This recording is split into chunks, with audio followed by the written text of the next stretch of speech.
그리스 로마 문화를 재생시켜 근대 문명의 부흥을 일으켰던 시대. 피렌체에서 정점에 달했던 르네상스는 이제 다른 도시로 퍼져나가게 됩니다.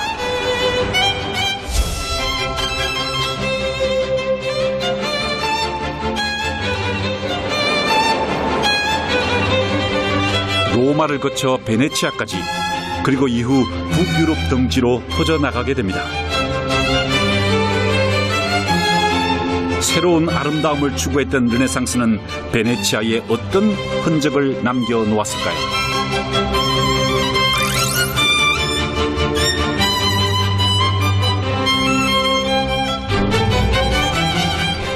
이 베네치아는 아주 흥미로운 도시입니다. 옛시대부터 베네치아는 알테르 문디라고 불렸죠. 세상의 다른 곳이란 뜻입니다. 이 세상에 그런 곳이 없다는 것이죠. 또 베네치아 사람들은 자신의 공화국을 세레시마 리퍼블리카라고 불렀습니다. 세상에서 가장 고요하고 평화로운 공화국이다라는 뜻이죠. 르네상스의 꽃이 어떻게 만개했는지, 그곳에는 어떤 작품이 있는지, 또 어떤 역사가 펼쳐질지 너무 궁금합니다.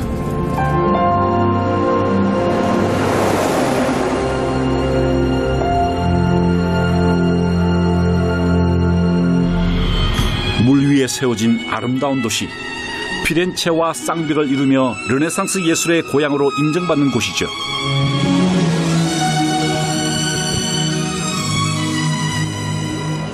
베네치아 역사는 서기 4세기, 5세기로 거슬러 올라갑니다. 북방에서 밀려들어온 야만족들이 라틴족을 밀어내기 시작하자 라틴 사람들은 석호에 말뚝을 받고 살기 시작했죠. 그래서 베네치아에는 땅이 없습니다. 마른 땅이 없죠.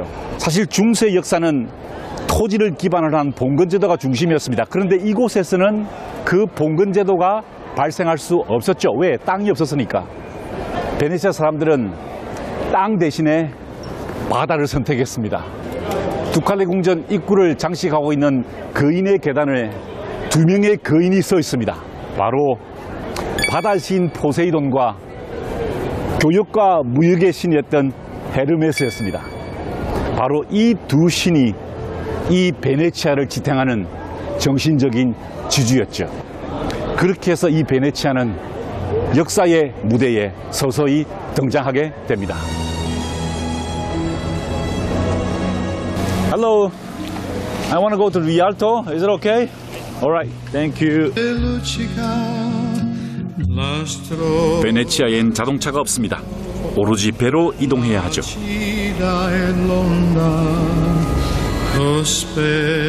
베네치아에 도착했습니다. 베네치아 입구에 산타루치아역이 보입니다. 산타루치아 하는 그 노래에 등장하는 그 산타루치아의 이름을 땄죠. 바로 옆에 산타루치아 성당이 있기 때문에 여기 이름이 그렇게 붙어졌죠. 베네치아에는 S자형의 대운하에 연결된 수많은 운하들이 있고 그 위에 약 400여 개의 다리가 있습니다.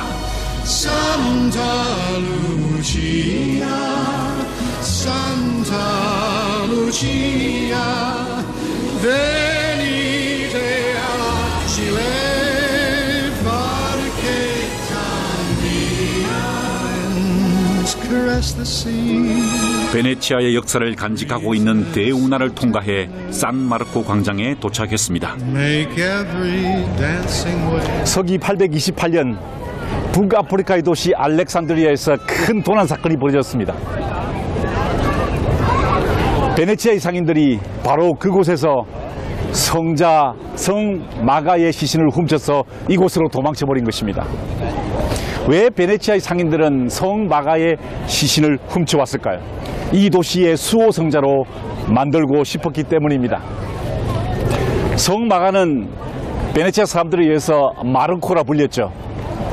그리고 그 마르코는 사자의 모습으로 표현됩니다. 그리고 지금 눈앞에 펼쳐지고 있는 이 아름다운 광장을 산 마르코 광장이라고 하죠.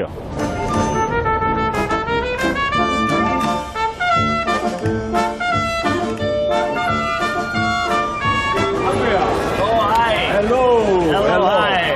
Please sing for us. Sing. sing for this beautiful city of Venezia.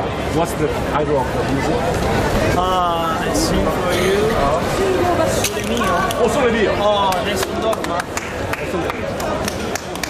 All right. Oh, Sole Mio. Applausi.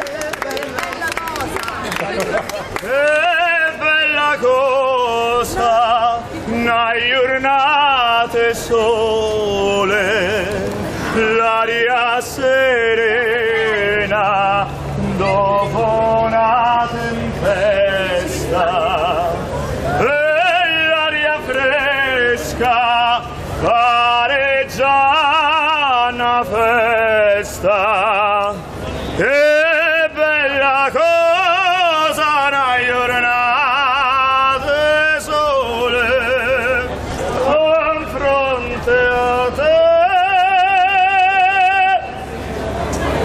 con fronte a te.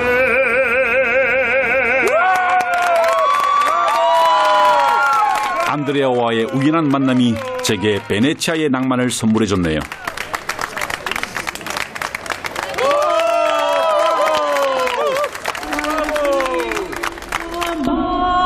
베네치아에서도 피렌체와 로마에 버금가는 새 시대의 물결이 흘러들었습니다. 피렌체에 메디치 가문이 있었다면 이 베네치아에는 단돌로 가문이 있었습니다. 어떻게 이 작은 도시 국가에 불과했던 베네치아가 지중해 해상 무역을 장악하는 거대한 무역 국가로 변모할 수 있을까요? 바로 저 저택에 살았던 단돌로 가문 때문입니다. 제4차 십자군 때 단돌로는 당시 이 베네치아를 통치하던 통령이었죠. 90노인이었고 실명이었습니다. 그러나 그는 주저하는 베네치아 시민들을 설득해서 제4차 십자군 전쟁에 나서게 만들죠. 그 전쟁에서 승리함으로써 이 베네치아는 그때부터 지중해의 무역을 장악하는 거대한 해양국가로 변모할 수 있었던 것입니다. 13세기 베네치아의 뱃사람들과 십자군 기사들은 콘스탄티노플을 정복하고 그곳에 엄청난 부를 유럽으로 가져왔습니다. 부의 축적과 정치적 독립, 풍요로운 시대를 누리던 베네치아. 호화로운 건물이나 예술품, 자본은 넘쳐났고 예술가들이 모여 르네상스의 시대를 이어갔죠.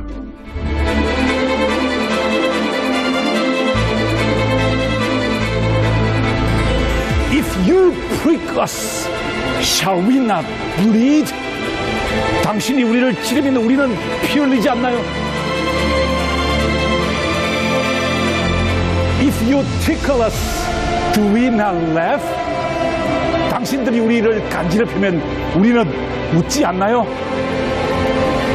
If you poison us, do we not die? 당신들이 우리들에게 독극물을 준다면 우리는 죽지 않나요? If you wrong us, shall we not revenge? 당신들이 우리를 해코지한다면 우리가 복수하는 것이 정당한 것이 아닌가요? 어떻습니까? 셰익스피어의 베니스의 상인 제3막에 나오는 내용이었습니다. 바로 이곳에서 있었던 이야기를 셰익스피어가 극화한 것이죠. 베네치아의 옛날 이야기는 당대 예술에 큰 영향을 주었죠. 풍요로움, 사상의 자유, 개방된 사회의 분위기가 아름다운 도시를 만든 원동력이었습니다. 여기저기 돌아보며 천천히 걷다가 또 재미있는 구경거리를 발견했습니다. 이곳이 베네치아의 어시장입니다. 아드리아에서 잡힌 신선한 해산물들이 판매되고 있는 것이죠. 본조르노.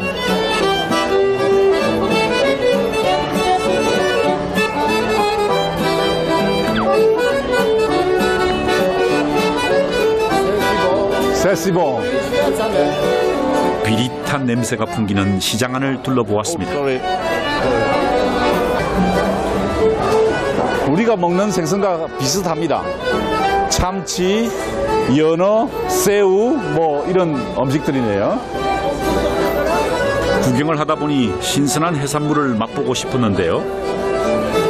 제가 베네치아에 올 때마다 들르는 단골 식당이 있습니다. 이 신선한 해산물로 만든 맛있는 음식이 우리를 기다리고 있습니다. 한번 그쪽으로 가보겠습니다. 미로 같은 복잡한 골목길. 이런 좁은 길을 걷다 보면 또 어떤 베네치아의 모습을 만나게 될까요?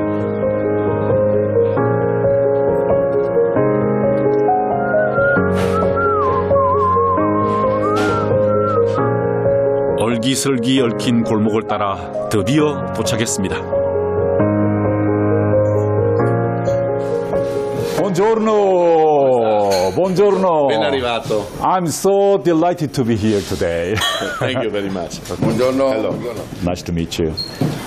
이분이 제가 베네치아 이 식당에 올 때마다 단골로 이렇게 웨이터를 해주시는 분이십니다. 오케이, thank you. 이곳에서는 반드시 해산물을 먹어야 됩니다. 그래서 grilled is much better. Before fried fish dish and after salt. And then oh yeah. 이곳에서 즐겨 먹었던 요리를 주문했습니다. 게살 샐러드를 껍데기에 담고 올리브유를 듬뿍 뿌리는 에피타이저 그란체올라입니다. Alright. 와우. 아드리아해에서 갓 잡아 올린 신선한 해산물 요리. 바다의 맛이 입안 가득 퍼지면서 식욕을 더욱 자극하네요. 최소한의 기교로 재료의 원래 맛을 살리는 요리를 주문했는데요. 친절하게 뼈까지 발라주시네요.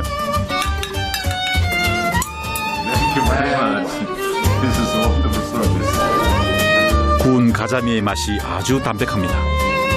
베네치아 해산물을 드시는 팁을 하나 드리면은 가능하면은 이 레몬을 듬뿍 짜셔서 먹는 겁니다. 그러면은 이 올리브와 함께 이 레몬의 맛이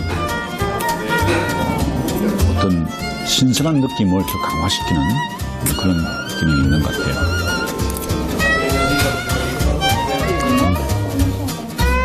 베네치아의 맛을 즐기며 저도 잠시 여유로운 시간을 보내봅니다.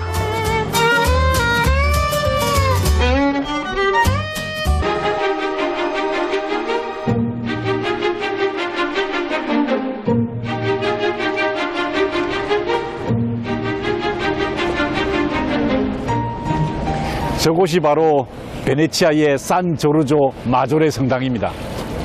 르네상스 역사에서 굉장히 중요한 사건이 벌어진 곳이죠. 1433년 코지모 데 메르치가 이곳으로 망명을 왔습니다. 피렌체의 정치적 혼란 때문에 코지모 데 메르치는 저 산 조르조 마조레 성당을 은신처로 선택했습니다. 그때 피렌체의 건축가였던 미켈로쪼가 여기를 찾아왔습니다. 자신을 후원했던 코지모 데 메르치를 보호하겠노라고 온 것이죠. 그러자 코지모가 껄껄 웃습니다. 자네가 칼을 쓸 줄 아나 창을 쓸 줄 아나 자네는 건축가 아닌가. 이왕 여기 왔으니 이 베네치아 시민들을 위해서 건축 하나 해주게. 그래서 지금 건축되어 있는 저 노란색 건물이 산 조르조 마조레 성당의 도서관입니다. 바로 저 성당에서 피렌체 르네상스 건축 이야기 베네치아로 전수된 것입니다. 바로 저곳에서 두 위대했던 도시가 만남으로써 르네상스는 이제 새로운 국면으로 접어들게 된 것이죠.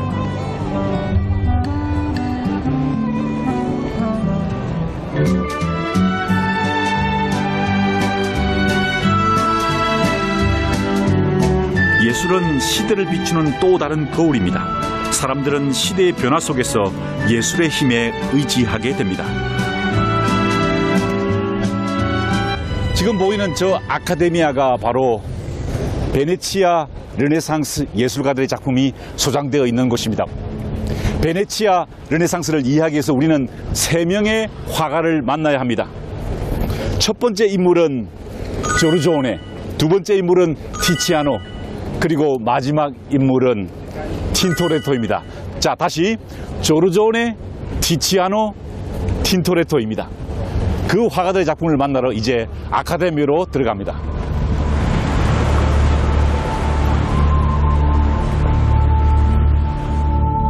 피렌체의 화가들과는 달리 베네치아의 화가들은 빛과 색채에 관한 관심이 남달랐습니다. 색채에 의한 느낌을 표현했고 즉흥적인 느낌의 감각적인 그림이 추구되었죠. 베네치아의 르네상스를 마무리했던 대표적인 화가 틴토레토의 작품입니다.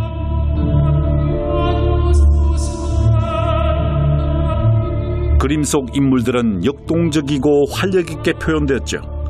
이야기의 효과적인 전달을 중요시했던 겁니다. 색채의 마술사로 알려졌던 티치아노는 아름다움에 대한 표현을 위해 상상할 수 있는 모든 색을 동원했습니다. 베네치아의 미술은 자연스럽고 표현력이 뛰어났죠. 베네치아 화단의 기적은 새로운 미술의 세상을 열게 됩니다.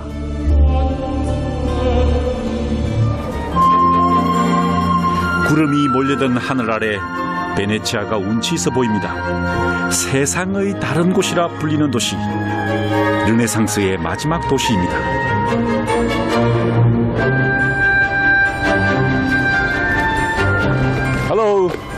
Hello, gondola service.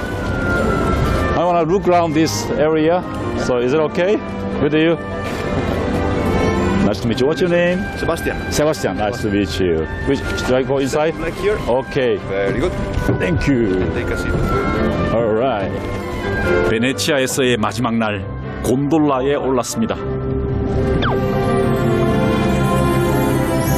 베네치아에서만 볼 수 있는 독특한 교통수단인 곤돌라는 흔들리다는 뜻을 지녔는데요.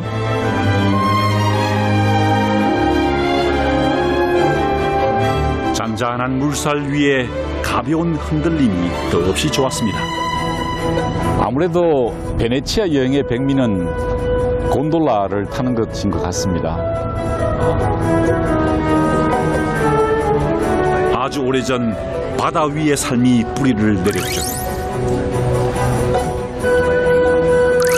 인간의 상상력은 늘 이렇게 새로운 역사를 창조합니다. 지금 저를 태운 이 곤돌라는 4세기부터 이 석고의 말뚝을 받고 살기 시작했던 베네치아 주민들의 거주지를 유유히 헤쳐가고 있습니다. 고대 로마 사람들은 휴식을 이렇게 표현했습니다. 오티움 cum dignitate, 위엄을 갖춘 여가여야 한다는 것이죠. 단순히 먹고 마시고 새로운 것을 보는 것이 여행이 아니라 새로운 영감을 얻는 것, 미래에 대한 돌파구를 발견하는 것이 바로 탁월한 여행이었다는 것입니다. 그런 간절한 바람을 안고 저를 실은 이 곤돌라는 이제 아드리아 해로 큰 바다를 향해 나아가고 있습니다.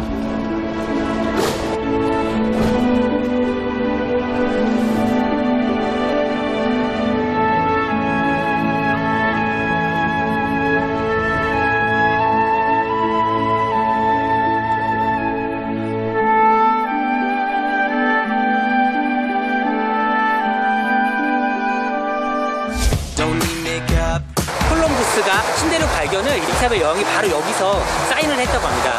스페인 제국의 시작은 그라나다에서 출발했다고 볼 수 있는 거죠.